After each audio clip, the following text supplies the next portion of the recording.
సంవత్సరాల తరబడి ఎన్ని మందులు వాడినా మీ మోకాల నొప్పులు తగ్గట్లేదా? ప్రాణ పెయిన్ క్లినిక్ లో అత్యాధునిక చికిత్స.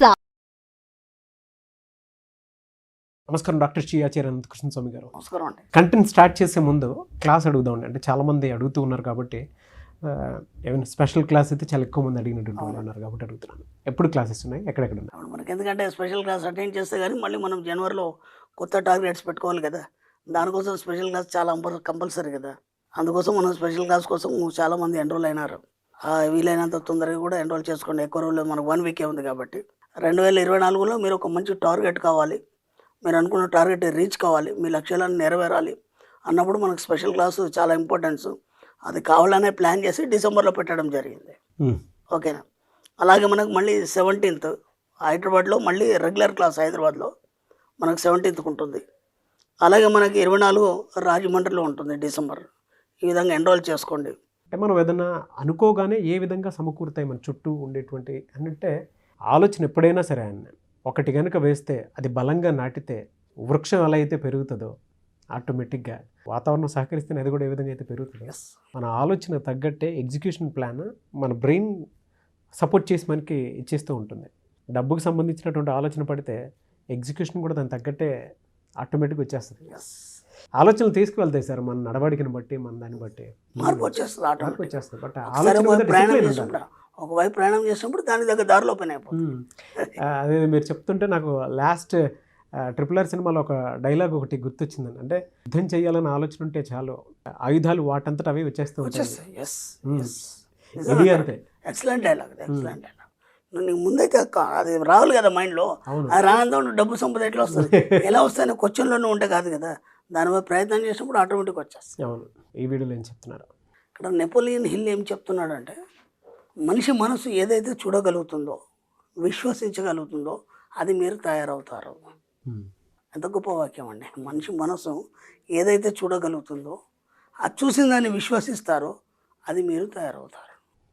ఇప్పుడు మీ లైఫ్ ఇలా ఎందుకు ఉందంటే, మీరు ఏదైతే చూస్తున్నారో, ఏదైతే విశ్వసిస్తున్నారో దానికి తగ్గట్టుగానే మీ లైఫ్ ఉంది.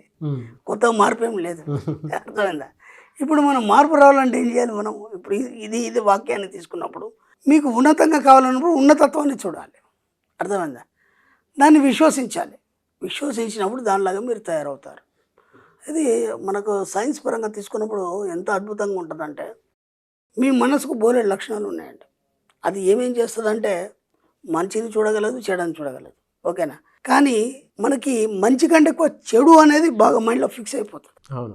ఎందుకు ఫిక్స్ అవుతుంది అంటే, మనం ఎక్కువ నెగిటివ్ మైండ్ కలిగి ఉన్నాం కాబట్టి ఆ చెడుని స్వీకరిస్తుంది. ఓకేనా. నెగిటివ్ మైండ్ మనకు ఉంది కదా, చిన్నప్పటి నుంచి ప్రతిదీ అపోజ్ చేయడం, ఇది అవుతుందా కాదా, ఇది ఎలా అవుతుంది, నాతోనే ఎందుకు అవుతుంది, ఇది బాగా డబ్బు ఉన్నట్టు చేయగలడు, మనం ఎలా చేయగలం. ఇప్పుడు కొన్ని మనం ఆ సినిమాలు కూడా చూస్తున్నాం. ఆ మంచి మంచి డైరెక్టర్ కొత్త వాళ్ళు వచ్చారు. మంచి డైరెక్టర్, డబ్బు లేదు కానీ ఎక్కడ కూడా అధైర్యపడలేదు, నేను తీస్తానని నమ్మకం కలిగి ఉంది. ఆ పిక్చర్ మొత్తం అతను ఏం చేశాడు, చూశాడు. ఇప్పుడు చెప్పిన వాక్యానికి తగ్గట్టుగానే చూశాడు. ఆ విజన్ అంతా చూశాడు. డైరెక్టర్ ఏం చేస్తాడు, ఓ స్టోరీ రాసుకుని ఆ విజన్ అంతా చూస్తాడు. చూసి దాన్ని నమ్ముతాడు. నమ్మినప్పుడు ఏమైపోయింది, దానిలాగా తయారవుతాడు. అర్థమైందా? ఇప్పుడు డబ్బు కావాలని ఉద్దేశం ఏం లేదు అక్కడ. నేను ఈ సినిమా తీయాల్సుకున్నాను ముందు డిసైడ్ అయిపోయినాడు ఆయన. దాన్ని విశ్వసించిండు. ఆటోమేటిక్గా ఎవరు వచ్చి డబ్బు పెట్టేశారు, ఆ సినిమా తీశాడు, బయటకు వచ్చేసాడు. మనకి ఎలక్షన్స్ నడుస్తున్నాయి. నాకు ఎంత బాగా అనిపిస్తుంది అంటే, ఎలక్షన్స్ క్యాంపెయినింగ్ అవన్నీ చూస్తుంటే ప్రతి ఒక్కడు గెలుస్తానే అంటాడు. మీరు ఒకసారి గమనించండి సార్, ఎవరి లోపల కూడా అలా ఫేస్లో కానీ అలా బాడీ అనాటమీలో కానీ ఎక్కడ కూడా తేడా రాదు, అంత కాన్ఫిడెన్స్గా చెప్తారు. మీరు చూడండి. ఇప్పుడు ఎందుకంటే మీకు ఎక్కువ మీకు టచ్ ఉంటుంది కాబట్టి గమనించండి. ఎంత నమ్మకం అండి, ఎంత నమ్మకం అంటే లోపల వాడు గెలవడం తెలిసినా సరే పైకి మాత్రం కాన్ఫిడెన్స్ కోల్పోడు. కానీ ఎప్పుడైతే లోపల కాన్ఫిడెన్స్ కోల్పోడో అది ఖచ్చితంగా నిజమవుతుంది. వాళ్ళకి ఆ విషయం తెలియదు. నాకు ఎంత బాగా అనిపిస్తుంది అంటే, వాళ్ళు మాట్లాడే తీరు కానీ, వాళ్ళు నిల్చున్న విధానం కానీ, ఆ వెనకాల జనాల్ని పట్టుకొని ఆ సపోర్ట్ చూసుకొని కానీ అంత అయిపోయినాక మళ్ళీ ఎవడు కనిపించాడు. కానీ ప్రస్తుతానికి మాత్రం అంత కాన్ఫిడెంట్గా చెప్తారు. సీట్ ఒకటే ఉంటుంది కదా, దానికోసం ఇంతమంది పోటీ చేస్తారు, కానీ అందరూ అదే కాన్ఫిడెన్స్తో చెప్తారు. ఎలాంటి ప్రచారం లేని వాళ్ళు కూడా, ఎలాంటి సోర్స్ లేని వాళ్ళు కూడా ఖచ్చితంగా నేనే గెలుస్తానని చెప్తారు. అది ఎంత నమ్మకాన్ని బలం చేకూర్చుకుంటే ఆ మాట చెప్పగలుగుతారు వాళ్ళు.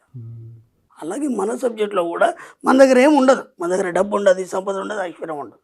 కానీ మనం ఏం చేస్తాము అంటే ఆ కోరికను పెంచుకొని మనం ఏం చేస్తామంటే బలంగా దాన్ని పొందడానికి ప్రయత్నం చేస్తాం, వీలైనంత పొందడానికి ప్రయత్నం చేస్తాం. అప్పుడు ఏమవుతుందంటే అదే నిజమవుతుంది. దేనైతే చూస్తావో, నీ మనసు ద్వారా ఏదైతే చూస్తావో దానిలాగా నువ్వు తయారవుతావు. కాబట్టి ఎక్కడ కాన్ఫిడెన్స్ కోల్పోవాల్సిన అవసరం లేదు. మీరు ఇది బాగా గుర్తుంచుకోండి. సింపుల్ ఇది తీసుకోండి. ఇప్పుడు నేను ఇందాక చెప్పింది తీసుకోండి. వాళ్ళు ఎంత కాన్ఫిడెన్స్గా చెప్తారంటే అసలు నిజంగా అనిపిస్తుంది వీడు గెలిచేస్తాడేమో అని మనకే డౌట్ వస్తుందండి. ఎందుకంటే అంత కాన్ఫిడెన్స్గా చెప్తారు. అవునవును. వాళ్ళు చాలామంది ఎడ్యుకేటెడ్స్ ఉన్నారు, దాంట్లో అన్ఎడ్యుకేటెడ్స్ ఉన్నారు. ఈవెన్ మీరు అలా చెప్తుంటే నాకు గుర్తొస్తుంది ఏంటంటే కొంతమంది సినిమా హీరోలు అయినా సరే, డైరెక్టర్స్ అయినా సరే, ప్రొడ్యూసర్స్ అయినా సరే ఎంత కాన్ఫిడెంట్గానంటే మా ప్రోడక్ట్ ఇది, మేము తీసిన సినిమా ఇది, మీకు ఖచ్చితంగా నచ్చుతుంది అనే కాన్ఫిడెంట్. అంత చూసిన తర్వాత విషయం అది తర్వాత విషయం. కానీ వాళ్ళకి ఎంత కాన్ఫిడెన్స్ అంటే నేను ఖచ్చితంగా గెలిచి తీరుతాను, ఖచ్చితంగా సక్సెస్ అవుతాను, ఆ కాన్ఫిడెన్స్ వాళ్ళని ముందుకు తీసుకెళ్తుంది. రెండోది ఏంటంటే అది మంచిగా ఉందో మంచిగా లేదనేది కాదు, అలా కాన్ఫిడెన్స్ ఏమవుతుందంటే ఆ సినిమాతో సంబంధం లేకుండా ఆ నమ్మకం ఒక పిక్చర్ తీసిన తర్వాత నమ్మకం వచ్చిన తర్వాత ఇంకో పిక్చర్ తీయడానికి వాళ్ళకి దోహదం పడుతుంది. అది అర్థమైందా? అది ఏమైందని తర్వాత దాంతో పోయింది, నెక్స్ట్ దానికి నేర్చుకుంటాడు కదా, దాంట్లో జరిగిన లోపాలు నేర్చుకుంటాడు. ఇప్పుడు ఆ అబ్బాయి ఒక సినిమా తీశాడు బలగం అని చెప్పేసి, అసలు ఎవరైనా ఎక్స్పెక్ట్ చేశారు ఆ సినిమా అంత హిట్ అవుతుంది, అంత కాన్ఫిడెంట్గా తీశాడు, అంత పర్ఫెక్ట్గా తీశాడు. ఆ ప్రేమ్ కానీ స్క్రీన్ ప్లే కానీ దాంట్లో ఏం దిక్కులేదు, శవం తప్ప ఇంకేం లేదు. ఆ శవాన్ని పట్టుకొని సినిమా మొత్తం అప్పుడు ఇచ్చాడు, నడిపించాడంటే మనిషి యొక్క మనోభావాలను మేము తీసుకొని ఎంత కాన్ఫిడెంట్ ఉంటే ఈ పిక్చర్ సక్సెస్ అవుతుంది అనుకుంటాడు. అక్కడ ఒక స్టోరీ లేదు, ఒక హీరో హీరోయిన్ లేదు, ఓ ప్రేమలు లేవు, ఒక పెద్ద కుటుంబం లేదు, కేవలం ఒక శవాన్ని పట్టుకొని సినిమా అంతా నడిపించాడు అబ్బాయి. ఎంత బాగా రిసీవ్ చేసుకున్నారు జనాలు అంటే దాంతో కూడా నేను ఖచ్చితంగా నేను సక్సెస్ అవుతానే కాన్ఫిడెన్స్ ఆ సక్సెస్ని ఇచ్చింది. కాబట్టి మీ మనసు ఏదైతే చూడగలరో దానిలాగా మీరు తయారవుతారు. నెపోలియన్ హిల్ చెప్పింది అది. కాబట్టి ఎక్కడ కూడా మీరు చేసే ప్రయత్నంలో కానీ, మీరు డబ్బు సంపద ఐశ్వర్యం పట్ల కానీ ఎక్కడ కూడా మీరు డౌట్ లేకుండా ఖచ్చితంగా దీన్ని మనసుతో చూడండి. ఇప్పుడు మామూలు కళ్ళతో చూడడం వేరు, ఆ కళ్ళు ఏదైతే చూస్తామో అది మన సబ్కాన్షియస్ మైండ్ తీసుకుంటుంది. కానీ మనం ఏం చేస్తున్నామంటే ఎక్కువ నెగిటివ్ని ఆకర్షించడం వల్ల పాజిటివ్ని మనం తీసుకోలేకపోతున్నాం. నెగిటివ్ని ఎలా తీసేయాలనేది మనం గతంలో చెప్పాము. కాకపోతే ఎంత వీలైతే అంత మీరు పాజిటివ్ తీసేసుకుంటే ఆటోమేటిక్గా నెగిటివ్ అనేది వెళ్ళిపోతుంది. అంత సింపుల్, ఇంకా అంతకంటే ఏం లేదు. దానికి మీరు డిలీట్ కట్ అని ఇంతకుముందు మనం చెప్పుకున్నాం. అంటే మనకు సబ్జెక్ట్ అనేది ప్రోగ్రెస్ అనేది ఇంకా ముందుకు పోయినప్పుడు ఏమవుతుంది అంటే పాతని మర్చిపోవాలి. మన సబ్జెక్టులో ఇంకొక వాక్యం ఉంది, నేనేం జరిగిందంటే నిన్నటి విషయాన్ని నువ్వు మర్చిపోయినప్పుడే కొత్త విషయాన్ని నువ్వు ఆకలింపు చేసుకోగలుగుతావు. నేనేం జరిగిందనేది నీకు గుర్తుంటుంది. ఎందుకంటే అయిపోయిన దాని గురించి మనకు అవసరం లేదు కదా, రాబోయే దాని గురించి అవసరం కదా. కాబట్టి మీ మనసు ఏదైతే చూస్తుందో మీరు అలా తయారవుతారు.